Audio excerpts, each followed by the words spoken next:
Kalau saya lihat ya dalam perjalanan 29 tahun karir saya ini, tentunya saya tidak bisa sendirian.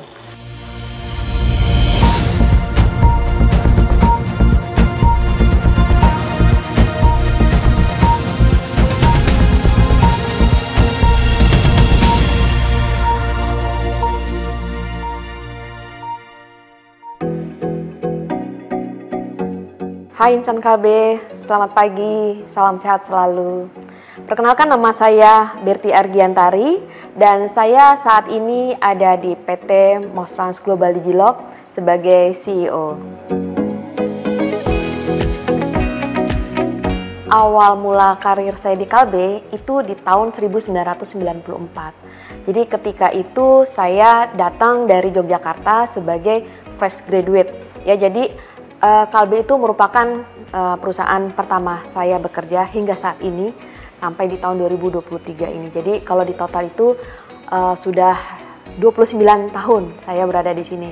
Jadi awal mulanya di tahun 94 itu saya di bagian production planning and inventory control ya. Jadi di situ saya tugasnya itu adalah menghitung sebetulnya berapa kebutuhan bahan baku untuk kebutuhan penjualan.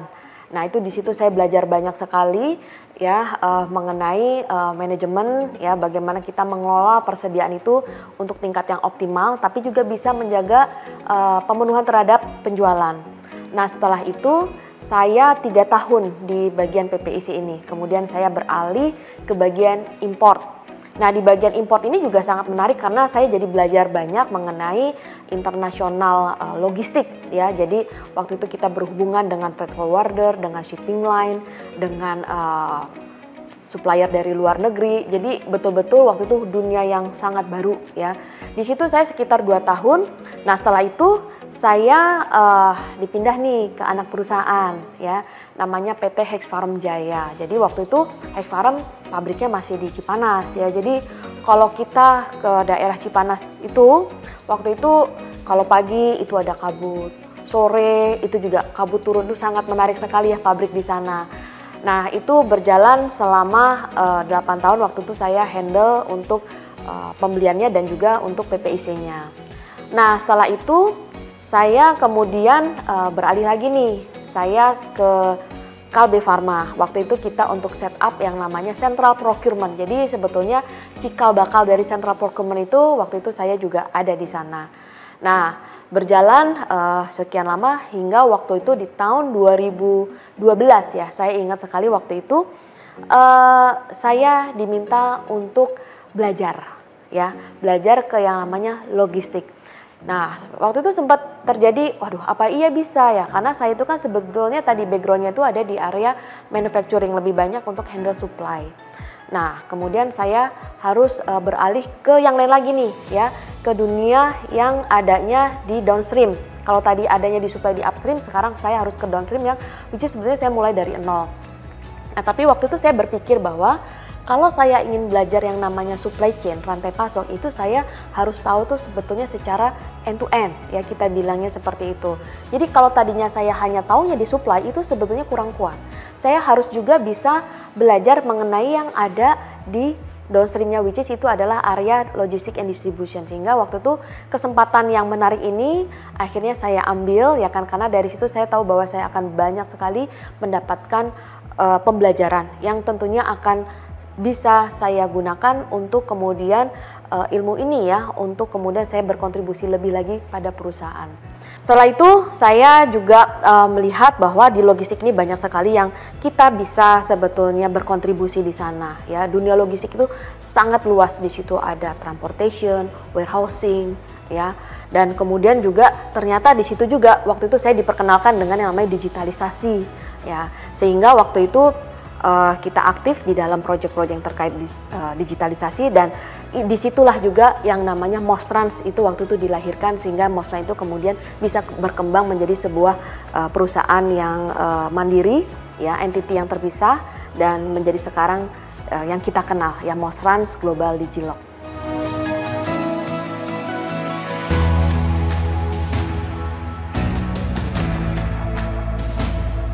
saya lihat ya dalam perjalanan 29 tahun karir saya ini, tentunya saya tidak bisa sendirian. Di situ ada yang namanya support system ya, terus kemudian lingkungan yang bisa membentuk saya seperti saat ini. Ya, yang saya lihat di situ adalah sebetulnya pertama dari sisi keluarga ya, orang tua, suami ya, terus kemudian juga anak-anak. Lalu juga di situ juga tentunya ada peran yang sangat besar dari manajemen perusahaan, atasan-atasan saya yang saya lihat itu merupakan mentor-mentor yang luar biasa, yang begitu menginspirasi saya. Ya, jadi saya juga bisa katakan bahwa sampai tahap ini itu peran dari mentor, atasan-atasan, manajemen dari Kalbe itu sendiri sangat besar. Ya, berikutnya lagi adalah dari tim tentunya. Sekali lagi bahwa kita tidak akan pernah bisa bekerja sendiri ya, sehebat apapun kita, sepintar apapun kita, tetap kita itu pasti akan ada perlu dukungan ya. Dan dari sini saya melihat bahwa tim ya itu juga berperan aktif. Tanpa mereka, tanpa peran mereka, kontribusi mereka, saya rasa juga saya tidak akan bisa sampai ke tahap yang saat ini. Jadi saya sendiri merasakan bahwa banyak sekali pengalaman yang berkesan bagi saya. Nah, tapi yang paling berkesan itu sebetulnya yang saya lihat ya, saya diterjunkan atau saya di-assign itu untuk hal-hal yang baru, yang saya sama sekali itu sebetulnya nggak ada pengalamannya. Tapi saya melihat di sini tuh ada trust yang besar gitu ya, dari yang tadi saya sebutkan sebelumnya. Jadi peran dari atasan, mentor itu sangat penting, memberikan saya itu ruang untuk bertumbuh, mengeksplor hal-hal yang baru, dan juga berani untuk istilahnya memiliki istilahnya ide-ide gitu ya, yang sebetulnya belum tentu itu tuh akan selalu sukses ide ya, tapi saya melihat bahwa di sini tuh ada ruang untuk kita tuh menyampaikan pendapat ya. Nah, lalu lagi yang membuat saya sangat berkesan itu adalah ketika saya di-assign ya, masuk ke logistik. Karena menurut saya tadinya saya itu adalah bekerja di area supply yang tadi saya sebutkan. Dan ketika saya ada di central procurement itu mayoritas itu adalah didominasi oleh para wanita ya. Jadi kita tuh ya namanya wanita ya sering sharing, pasti cerita tentang makanan, ya kan, tentang apalagi misalnya tentang skincare dan lain itu menjadi hal-hal yang biasa. Tapi begitu di logistik, itu tuh dominasinya adalah para pria, which is itu tuh sebetulnya membuat saya juga sebetulnya shiftingnya itu cukup lumayan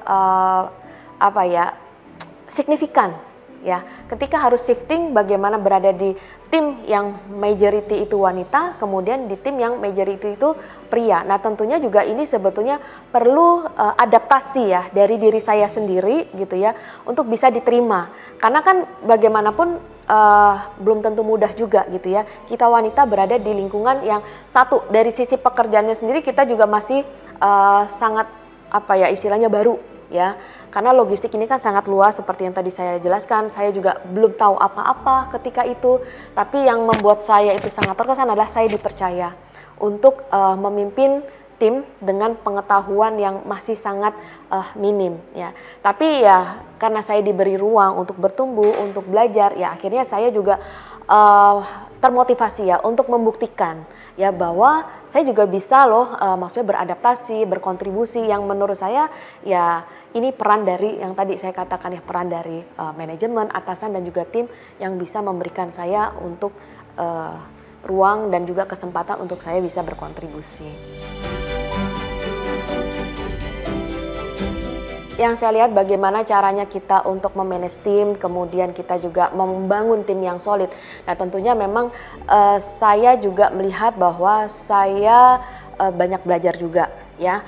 Satu tadi dari para mentor saya. Nah, yang kedua, saya melihat bahwa karena saya ini adalah orang baru di dunia logistik, artinya saya harus catch up gitu ya dari sisi pengetahuan-pengetahuan yang saya miliki. Nah, sehingga waktu itu saya minta izin ke atasan saya untuk saya ikut ke dalam satu organisasi namanya Supply Chain Indonesia ya. Di situ adalah tempat berkumpulnya para expert di dunia logistik supply chain-nya Indonesia. Jadi waktu itu seperti itu. Nah, karena saya baru ya di situ, jadi saya juga sebetulnya melihat bahwa saya ini harus banyak sekali belajar. Nah, sehingga saya waktu itu melihat bahwa saya itu harus membuat ya mindset saya itu adalah seperti gelas yang kosong atau bahkan separuh penuh gitu. Jangan menjadi gelas yang penuh. Artinya ketika saya memiliki mindset seperti itu, saya akan banyak menerima masukan-masukan, ilmu-ilmu baru yang menurut saya ini akan bagus. Dan guru yang terbaik bagi saya ketika itu selain saya adalah ikut di dalam sebuah organisasi atau komunitas ya di bidang logistik. Guru yang terbaik pada saya waktu itu adalah tim saya sendiri. Karena mereka ini adalah tim yang sudah ahli di bidangnya. Dan saya juga sangat terharu ketika mereka pun bisa menerima saya dengan kondisi saya yang apa adanya, dan mereka banyak bercerita. Lalu juga banyak memberikan informasi gitu ya. Nah, itu yang kemudian menurut saya menjadi sebuah bonding yang baik gitu ya. Saya sendiri juga datang dengan situasi yang saya juga terbuka bahwa ini adalah hal baru buat saya dan saya harus banyak belajar.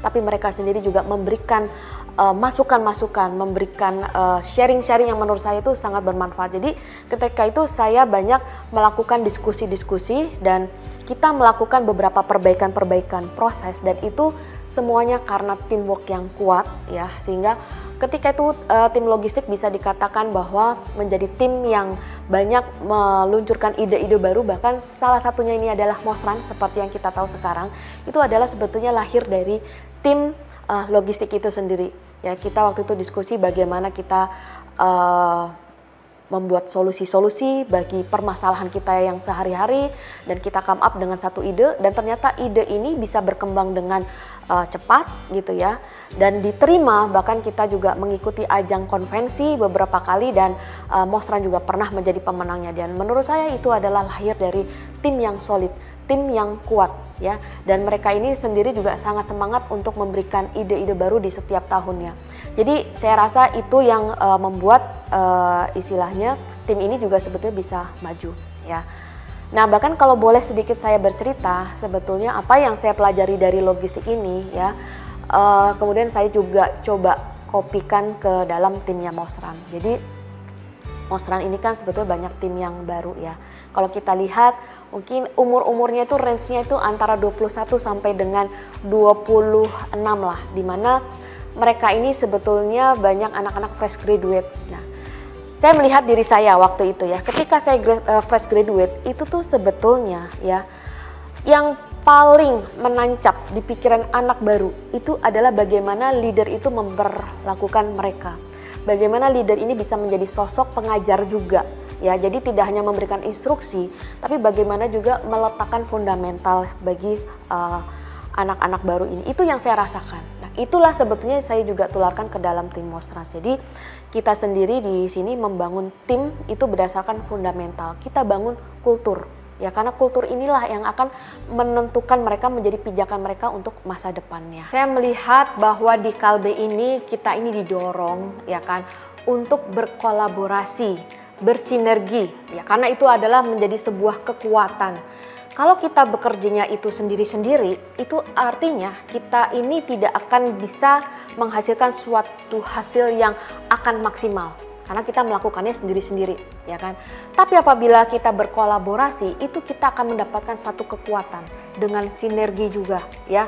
Jadi itu merupakan suatu environment, ya kan? Yang kita ini di encourage untuk ke arah sana.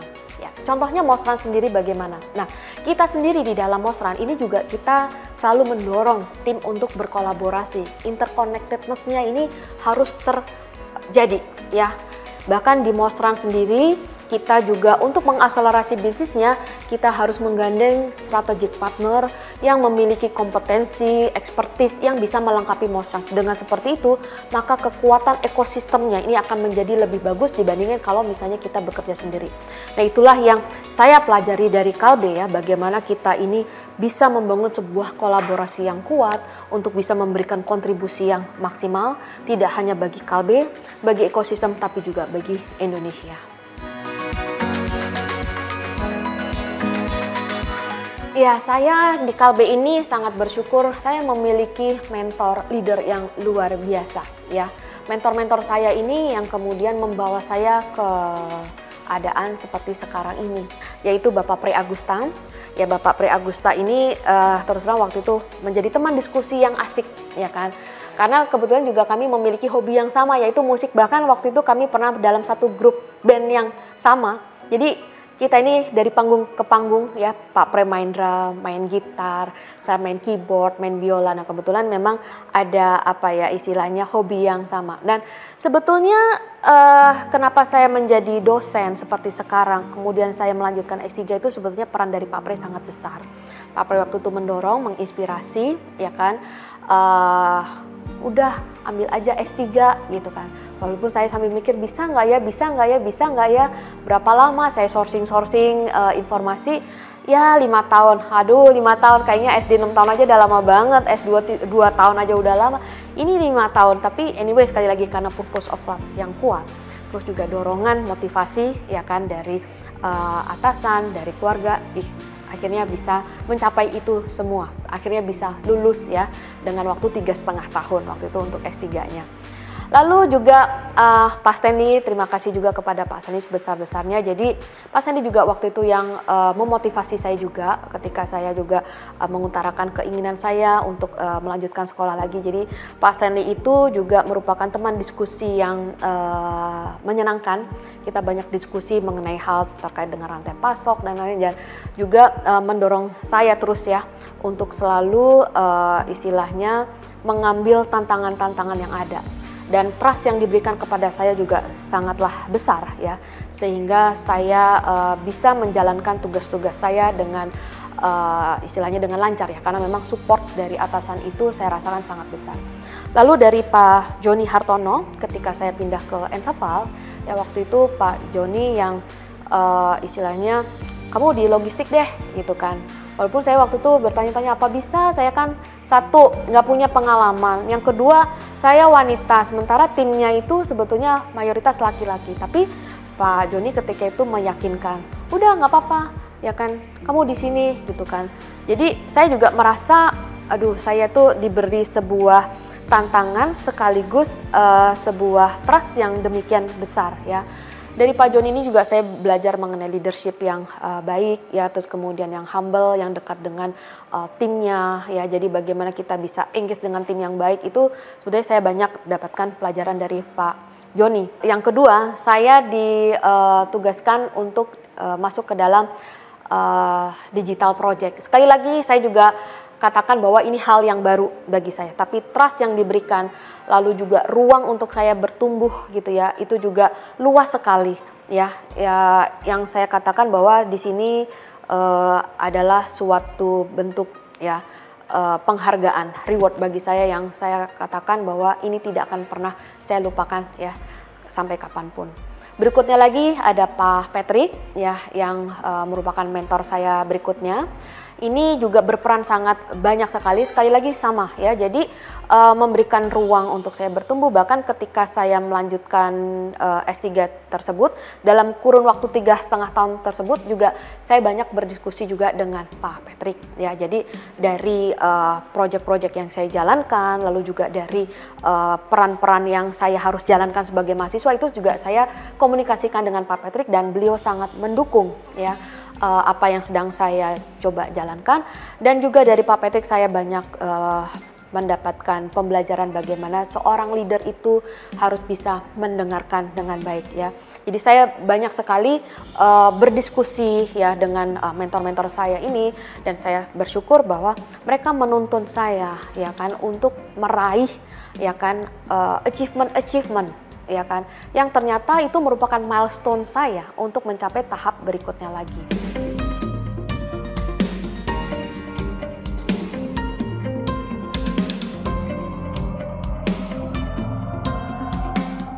Tentunya ini sebuah perjalanan yang tidak sebentar ya. Bisa dikatakan seringkali saya ketemu orang, berapa lama di Kalbe? Ya hampir 30 tahun. Wow gitu kan. Jadi amazing gitu ya. Apa yang bisa membuat ibu bertahan di sini? Jadi banyak sekali itu pertanyaan-pertanyaan yang sampai tahap ini ya. Itu banyak saya temuin gitu. Begitu saya sebut number gitu ya, even mereka katakan, wah usia kerja ibu ternyata lebih lama daripada usia saya gitu. Apalagi sekarang di Mosran ini kan anak-anaknya range-nya tadi ya 21 sampai 26. Begitu mereka dengar 29, itu mereka merasakan, lama sekali ya. Apa yang membuat ibu tuh bisa stay di sini dan apa yang membuat ibu tuh bangga, karena dari saya bercerita kepada mereka itu terlihat betapa bangganya saya itu kepada Kalbe ya. Karena saya merasa bahwa Kalbe itulah yang mendevelop saya hingga sampai ke titik ini. Saya bisa menjadi seperti ini ya kan, bisa memiliki motivasi yang besar gitu ya. Orang bilang, oh ibu mah ini boleh bangga sedikit dong ya. Kadang bilang masih kayak jiwa muda aja gitu ya. Nah karena saya melihat bahwa banyak hal yang membuat saya itu semangat di sini ya. Tadi yang saya katakan dari kulturnya ya. Saya melihat bahwa kultur Kalbe ini bagus ya. Jadi kadang kita tidak hanya melihat company itu dari size-nya aja ya, tapi kita juga harus melihat apakah kulturnya ini bagus untuk kita itu tumbuh berkembang. Karena begitu kita itu memiliki value ya, itu tuh akan bisa menular kepada orang yang lain. Kita tuh jadi akan bisa membawa pengaruh baik juga ke orang. Nah ini yang saya lihat, yang tadi saya beberapa kali juga jelaskan bahwa mentor, leader itu tuh sangat menginspirasi, dan saya melihat bahwa Kalbe itu memiliki leader-leader yang hebat ya, yang bisa memberikan aura positif, menularkan. Nah, ini yang sebetulnya membuat saya juga bangga dan merasa betah tentunya ya, karena kultur itu tuh sangat bagus, membuat kita itu bisa bertumbuh sesuai dengan potensi yang kita punya. Tadi yang saya jelaskan bahwa di setiap kesempatan yang diberikan kepada saya itu selalu memulai dari nol. Artinya disitulah trust diberikan kepada saya ya. Dan ini membuat saya termotivasi. Wah, saya ini baru loh di dunia ini, tapi trust yang diberikan saya sangat besar. Dan di situ saya diberikan ruang untuk mengeksplor hal-hal yang baru, memberikan ide-ide yang baru. Dan saya melihat bahwa two ways communication ini ada di sini. Artinya leader-leader ini bisa mendengar dengan baik, menangkap aspirasi dengan baik, dan juga mau menerima pendapat dari bottom ya. Jadi tidak hanya top down tapi juga bottom up. Ini yang saya lihat, dan sehingga kita tuh merasa bahwa kita itu didengar, kita itu dihargai, respect ada di sini ya, dari leadernya ya, dari timnya. Jadi menurut saya apalagi yang kita harus cari gitu, karena semuanya ini ada di sini gitu ya. Nah itulah yang membuat saya itu begitu bangga gitu ya, dan juga kenapa saya stay sampai angka 29 ya, almost 30 years, yang menurut saya sekali lagi buat anak-anak muda apalagi di Mosran itu, mereka number itu menjadi sangat wow, karena usia mereka dengan masa kerja saya itu lebih banyak masa kerja saya gitu ya. Ya tapi anyway menurut saya ini sesuatu yang bagus ya. Jadi kenapa kita mau bertahan, karena memang perusahaan men-treat kita dengan sangat baik. Jadi nggak ada alasan juga kita untuk istilahnya apalagi sih yang dicari, karena semuanya juga udah ada di sini. Tinggal kita fokus saja ke kontribusi ya, apa yang kita bisa berikan ya. Dari tahun ke tahun kita harus berpikir bahwa apalagi yang kita bisa kontribusikan, ide apalagi yang kita bisa tuangkan sehingga ini bisa membuat perusahaan yang kita cintai ini bisa juga tumbuh berkembang, dan itu kita ada kontribusinya di dalam itu. Bagi saya sendiri ya, itu bahwa Kalbe merupakan tempat yang baik untuk mengembangkan karir. Sekali lagi yang tadi saya jelaskan bahwa di Mosran ini saya ambilnya case tadi yang di Mosran ya. Jadi ini anak-anak baru ya, banyak dari mereka itu fresh graduate. Jadi saya melihat bahwa fundamental itu penting ya. Selalu saya tekankan kepada mereka, carilah perusahaan sebetulnya itu yang bisa memberikan kalian itu modal fundamental untuk kalian itu berkembang di masa depan ya. Jadi berpikirnya itu jangan short term ya, tapi harus melihatnya secara long term. Nah itu selalu yang saya tekankan. Jadi di Mosran sendiri ini kita juga sebetulnya membangun kultur. Apa yang saya dapatkan, sekali lagi saya selalu percaya ya bahwa fundamental itu penting, karena apa yang saya bangun di Mosran itu sebetulnya apa yang saya dapatkan di masa awal-awal saya bekerja ya. Itu yang selalu saya tekankan. Jadi ketika saya sharing ke mereka tuh saya masih bisa recall apa yang waktu itu mentor-mentor saya ajarkan kepada saya, dan ternyata itu menancap even sampai sekarang ya. Banyak hal-hal seperti value ya, saya katakan sebetulnya insight value itu yang saya dapatkan itu saya selalu berikan ke teman-teman di Mosran. Jadi di kami ini, di Mosran ini kita punya event ya, yang sebetulnya kita jadikan itu untuk ajang engagement ya, karena saya merasa bahwa anak-anak muda ini apalagi dengan zaman serba digital ya, terkadang bisa memisahkan emosional antar individu. Nah, kita melihat bahwa bonding ini tetap harus terjaga dalam bentuk engagement. Kami memiliki hari-hari tertentu ya kan untuk mereka ini bonding ya. Saya adakan di setiap hari Selasa dan Kamis. Di setiap hari Selasa itu kita punya event ya, jam 9 sampai jam 12 waktunya. Dari 1 jam pertama itu ada temanya engagement. Ya, jadi kita bisa bercerita apa aja di event 1 jam itu ya, tentang hal yang bisa di luar pekerjaan ya, tentang yang happy-happy aja. Misalnya self branding, lalu juga tentang hobi ya. Dan kita pacu mereka untuk mereka itu mau mengemukakan pendapat ya, tanpa terkecuali. Jadi itu yang kita latih. Mereka harus berdiri di depan, mereka harus present ya tentang hal yang mudah-mudah aja, karena itu adalah melatih ya. Itu yang menurut saya adalah fundamental. Karena saya melihat bahwa saya juga sebetulnya adalah sebuah produk development. Kalau ditanya Berti yang dulu dengan Berti yang sekarang, saya melihat bahwa saya itu selalu diarahkan atau dipacu untuk menjadi the best version of me. Nah, bahasa sekarang kan seperti itu. Dan itu saya dapatkan di sini. Nah, kalau dulu dilihat bahwa saya itu bukan orang yang confidence ya untuk berdiri di muka umum, untuk melakukan presentasi ya. Terus juga intinya kalau ketemu dengan orang itu seringkali nervous. Nah, tapi kalau saya cerita itu sekarang nggak ada yang percaya. Ah, masa sih ibu nggak kayak gitu deh, kayak pede aja. Nah, tapi saya lihat itu adalah sebetulnya produk dari self development. Nah, saya juga inginkan itu ke anak-anak yang ada di masa sekarang ketika mereka berada di tim saya ya.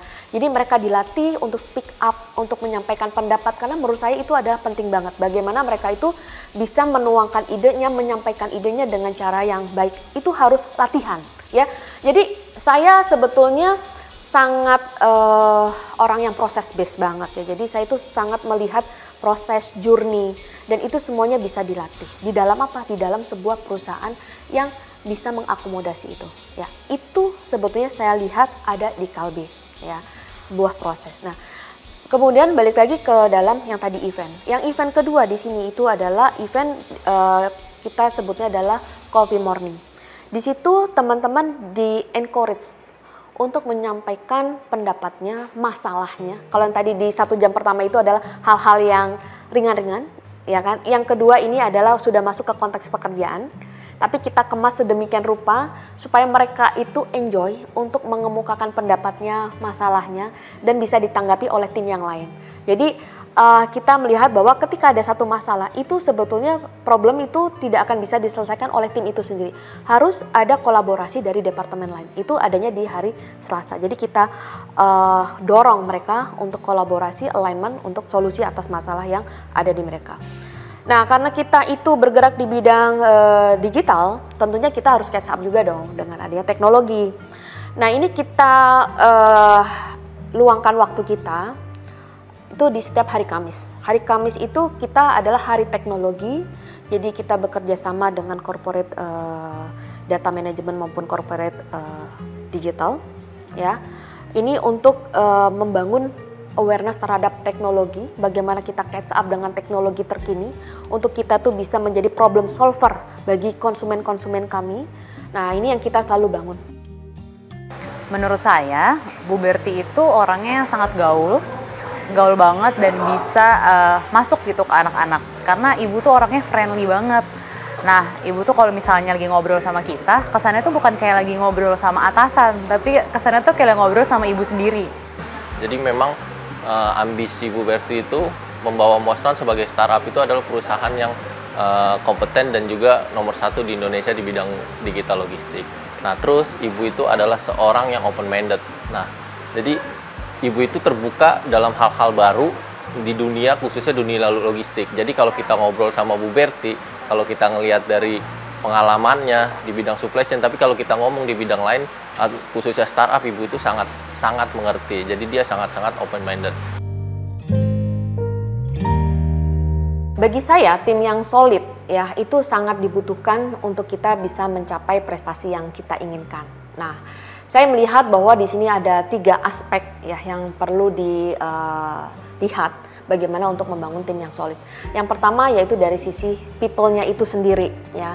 People ini kan memegang peranan yang sangat penting, oleh karena itu memang disebutkan paling depan. Nah, dengan people ini sebetulnya kita perlu membangun kultur yang bagus ya, karena itu merupakan fundamental.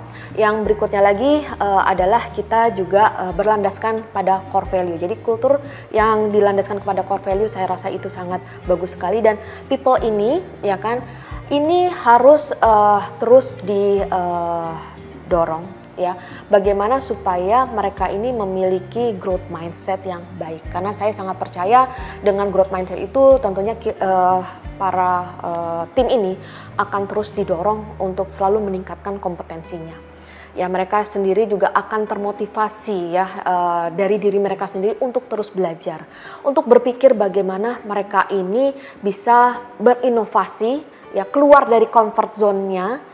Dan sekarang ini bukan lagi out of the box katanya, tapi bagaimana menjadi non of the box ya. Jadi tanpa ada batasan-batasan, limitasi bagaimana ide-ide ini bisa berkembang. Nah, tapi tentunya juga mereka harus tahu bahwa ini adalah sebuah istilahnya hal yang sangat penting. Bagaimana people ini menjadi dasar ya bagi sebuah tim yang solid.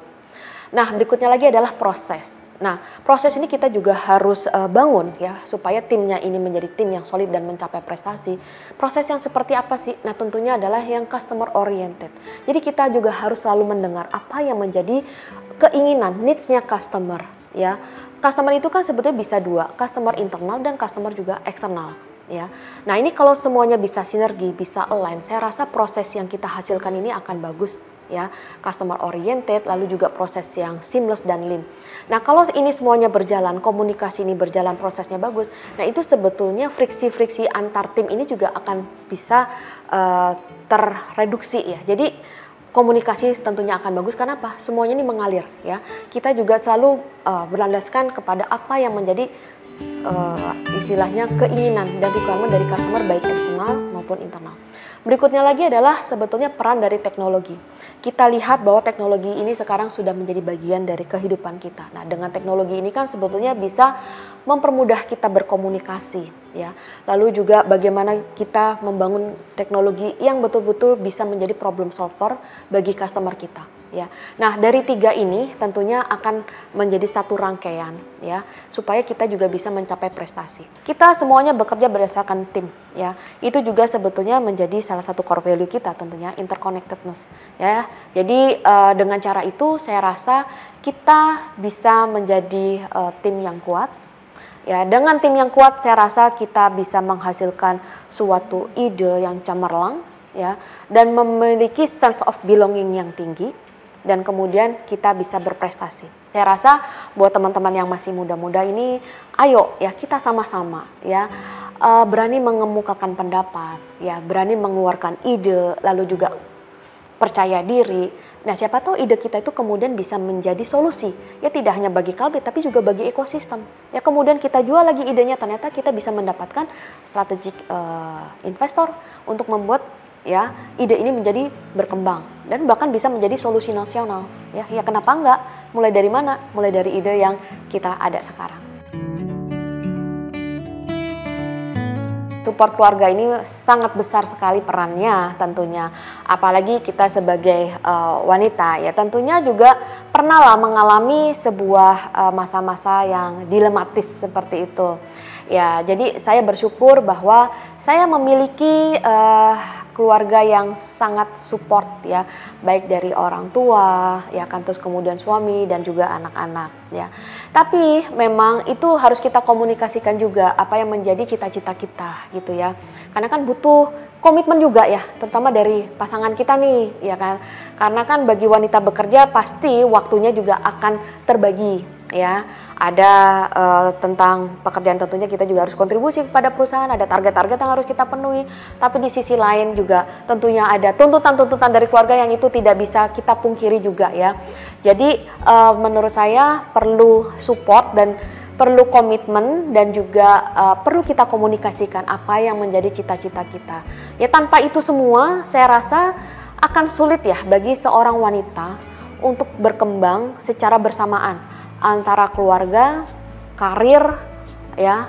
Itu kan sebetulnya terkadang kita harus memilih salah satu. Tapi ketika kita bisa jalankan dua-duanya, ya itu memang tidak pernah lepas dari support keluarga. Saya sendiri sebetulnya sangat aware dengan work-life balance karena menurut saya itu hal yang penting ya supaya kita juga bisa mengendalikan pressure, stres gitu ya, supaya kita juga tetap fresh gitu ya, selalu memiliki motivasi yang tinggi. Nah, saya sendiri sebetulnya juga mengelola work-life balance ini dengan memiliki hobi gitu ya. Hobi saya tuh yang paling menonjol menurut saya itu adalah sebetulnya di musik dan juga traveling. Jadi ini memang sejak kecil ya, saya itu memang kalau diajak jalan-jalan itu oleh orang tua saya itu seneng banget, itu memang dari kecil. Terus yang kedua adalah musik. Bahkan sebetulnya awal nih ceritanya ya, saya itu bercita-cita sebagai musisi nih. Jadi dulu waktu SMP, kalau ditanya cita-citamu apa oleh mama saya gitu ya, selalu saya bilang boleh nggak saya itu nanti gitu ya melanjutkan sekolah saya itu bukan ke sekolah yang universitas. Waktu itu saya ada tinggalnya di Pekalongan. Jadi waktu itu saya bilang ke orang tua saya bahwa saya ingin melanjutkan sekolah saya ke Jogja. Saya bilang begitu. Saya ingin sekolahnya bukan sekolah SMA juga, tapi saya ingin sekolah yang jurusan musik. Habis itu saya masuk ke akademi musik dan habis itu saya menjadi guru musik. Itu adalah sebetulnya cita-cita awal. Jadi kalau di SMP itu sebetulnya pelajaran saya yang paling menonjol itu adalah seni musik. Ya, setelah selesai kuliah akhirnya saya bekerja di Kalbe seperti sekarang ini. Tapi juga sebetulnya tidak memadamkan hobi saya atas musik. Ya, tetap sampai sekarang pun saya menyukai yang namanya musik. Jadi itu merupakan satu alat bagi saya ya untuk bisa saya itu refreshing, healing ya. Jadi waktu itu saya memutuskan untuk belajar biola di usia 38, mengambil kursus di salah satu sekolah musik dan juga di daerah Taman Suropati. Sambil di situ saya membawa anak-anak saya. Ceritanya kan ini work life balance. Jadi antara pekerjaan, kuliah dengan kursus. Nah, akhirnya saya bawa anak-anak saya setiap weekend gitu ya, itu ke daerah Taman Suropati. Jadi mamanya belajar biola, anaknya main sepeda di situ. Kalau sekarang dibilang bahwa oh ibu kuliah terus juga main musik, ya itu sebetulnya juga banyak tips-tipsnya ya. Bagaimana kita menjembatani itu semua sehingga bisa menjadi sebuah paket work life balance yang bagus. Di sela-sela itu, saya juga tentunya hobi saya yang satu lagi tetap saya jalankan, yaitu traveling. Karena saya itu sukanya sebenarnya pantai. Jadi saya waktu itu bercita-cita gitu. Saya pengen keliling Indonesia dengan pantai-pantainya yang terkenal sangat indah. Ya itu sebetulnya menjadi goal saya juga ya. Bagaimana suatu hari nanti kita bisa keliling pantai di Indonesia yang indah itu dan bisa menjadi sebuah tulisan ya mengenai Indonesia yang sangat cantik dengan pantainya ini. Kita harus punya hobi ya di tengah kesibukan yang padat dan sebisa mungkin libatkan juga keluarga untuk menikmati semua itu karena seru banget kalau kita bisa lakukan itu bersama keluarga. Nah itu menurut saya sangat bagus bagi saya dan ternyata itu sangat berperan bagi kemajuan karir saya sehingga saya berada di posisi saat ini. Jadi yang saya pegang nilai-nilai yang ada ya, bagaimana supaya kita ini bisa membagi waktu dengan baik karena kan peran kita ini banyak. Satu sebagai pimpinan di kantor, yang kedua juga sebagai ibu rumah tangga juga, yang berikutnya lagi juga saya menjalankan peran sebagai dosen ya di beberapa perguruan tinggi. Nah tentunya kan ini sebetulnya memerlukan time management yang baik gitu ya, dan kita harus bisa menempatkan diri kita di setiap peran yang ada. Nah tapi ya kan saya juga melihat bahwa kita ini perlu memiliki sebuah komitmen gitu ya, di mana kita sedang berada. Jadi kalau lagi di kantor ya jalankan peran sebagai pimpinan di kantor. Ketika di rumah ya kita jalankan sebagai istri dan ibu rumah tangga. Tapi ketika kita sebagai dosen ya jalankan perannya sebagai pendidik ya. Tapi di dalam ketiga peran itu ya yang saya bisa sharing di sini adalah kita harus memiliki growth mindset yang bagus gitu ya. Karena dengan growth mindset itu kita tidak akan pernah berhenti untuk belajar. Jadi jangan pernah puas dengan apa yang sudah kita capai karena saya percaya masih banyak hal yang perlu kita improve ya kan di dalam keseharian kita. Nah, berikutnya lagi tentunya kita harus berani menerima tantangan, karena tantangan itu menurut saya kalau kita punya growth mindset itu menjadi sesuatu yang sangat menyenangkan ya. Jadi hidup kita menjadi lebih dinamis kalau kita tuh punya tantangan, enggak yang statis aja ya. Berikutnya lagi, kalau kita sudah punya tantangan dan diberi trust untuk menjalankan tantangan tersebut ya kan, itu kita harus memiliki percaya diri dan juga kita harus melihat bahwa itu sebetulnya adalah sebuah proses. Hargai proses, itu adalah journey ya. Journey bahwa kita juga harus selalu beradaptasi, harus bisa berubah. Nah, berikutnya lagi adalah kita harus memiliki goals ya, purpose of life yang kuat. Karena saya juga sampai tahap ini tentunya pernah mengalami up and down, pernah mengalami kegagalan tentunya. Tapi setelah saya recall lagi apa yang menyebabkan saya misalnya tidak mencapai apa yang saya inginkan, karena ternyata saya itu kurang memiliki goals yang kuat, tekad yang kuat. Nah, kalau kita sudah punya goals yang kuat, purpose of life yang kuat, dengan sendirinya sebenarnya kita nanti akan mau meluangkan waktu.